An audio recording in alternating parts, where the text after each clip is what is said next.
के सबसे popular leader के रूप में उभरे हैं। कांग्रेस कहती है कि G20 की प्रेसिडेंसी भारत को ऐसे भी मिलती, इसमें मोदी जी का क्या योगदान है। मैं बताना चाहता हूं कि ये वो मोदी जी हैं, आज G20 की प्रेसिडेंसी इंडिया के पास है, अगले साल नहीं भी रहेगी तब भी दुनिया मोदी जी को अपना नेता मानेगी। कुछ तो बात है मोदी जी में कि देश का इतना सम्मान बढ़ा है कि आज जब मोदी जी ऑस्ट्रेलिया जाते हैं तो 140 करोड़ भारतवासियों का गौरव बढ़ जाता है, छाती चौड़ी हो जाती है जब ऑस्ट्रेलिया का प्राइम मिनिस्टर कहते हैं मोदी इज द बॉस। पापा न्यू गिनी जाते हैं तो वहां के प्रेसिडेंट पैर छूकर मोदी जी का आशीर्वाद लेते हैं। अमेरिका के president Joe Biden Modi ji का ऑटोग्राफ मांगते हैं और अब मोदी जी इसी महीने स्टेट विजिट में अमेरिका जा रहे हैं। जब राहुल गांधी जी विदेश जाके अमेरिका में बैठ के देश की कमियां और बुराइयां गिनाने का प्रयास करते हैं तो उनका मुंह तोड़ जवाब भाजपा नहीं देती।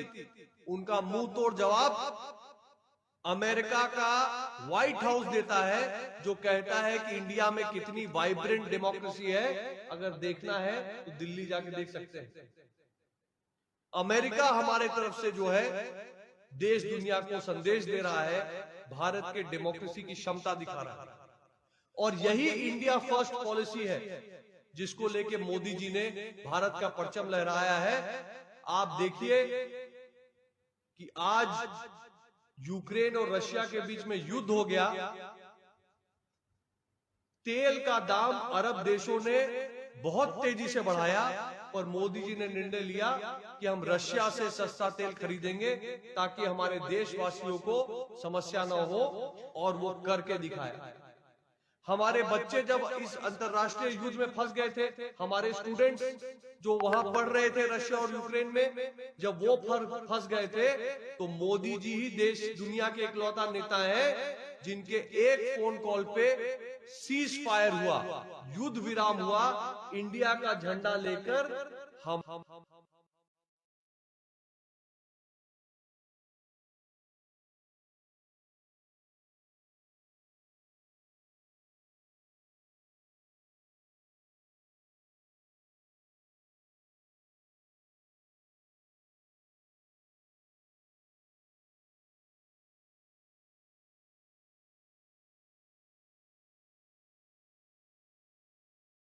हमारे घर के हजारों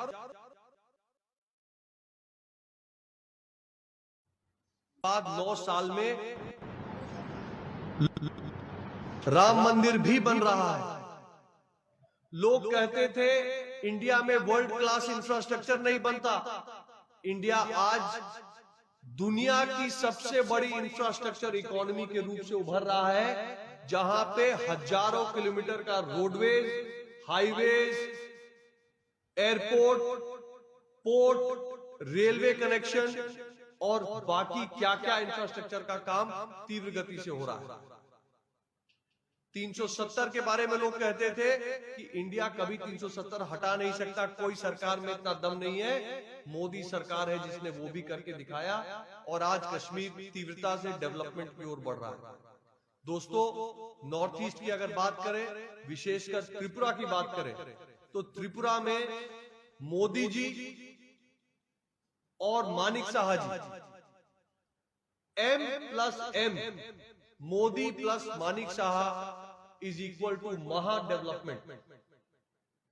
ये महा विकास जो है, इस मंत्र को लेके हमारी सरकार काम कर रही है। और आप देख सकते हैं कि पिछले कुछ वर्षों में किस तेजी से यहां पे वर्ल्ड क्लास एयरपोर्ट बना है अगरतला में, एक इंटरनेशनल रेलवे स्टेशन का काम पूरा हुआ है, सड़कों का तो जाल बिछा है। उसके अलावा केंद्र सरकार की गरीब कल्याण की और अन्य कई योजनाएं बहुत सफलतापूर्वक से यहां पे लागू हुई हैं। हाल यह है कि आज त्रिपुरा एक एक्सपोर्ट हब बन के उभर रहा है। भारी मात्रा में त्रिपुरा से अंतरराष्ट्रीय बाजारों में सामान का एक्सपोर्ट हमारे उद्यमी यहां से कर पा रहे हैं। तो ये जो सारा डेवलपमेंट है, ये जो कनेक्टिविटी मोदी जी ने की है, इससे ईज ऑफ डूइंग बिजनेस हुआ है।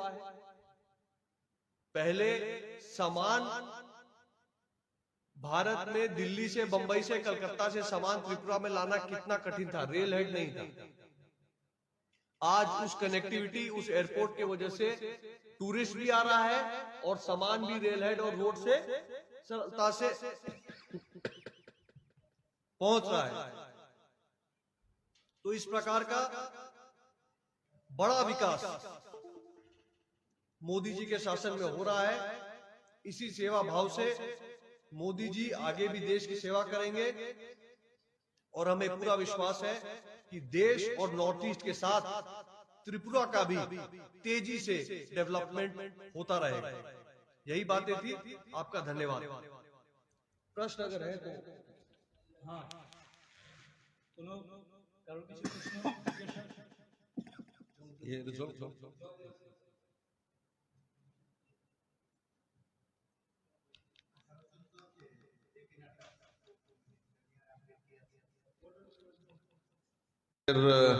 রাষ্ট্রীয় সভাপতি একটা প্রস্তাব আছে, তো আমরা দুইটা জায়গাতে, উনি ইস্ট লোকসভাতে উনি প্রোগ্রাম করবেন, তো সেই মোতাবেক আমরা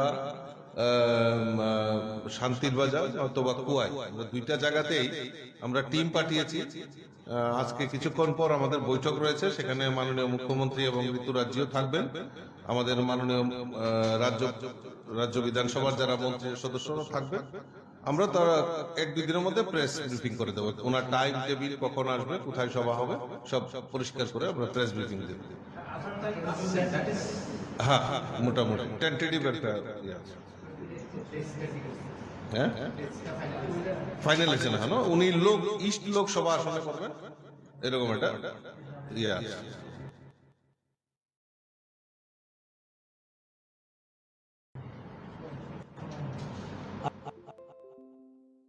আর কিছু কারোর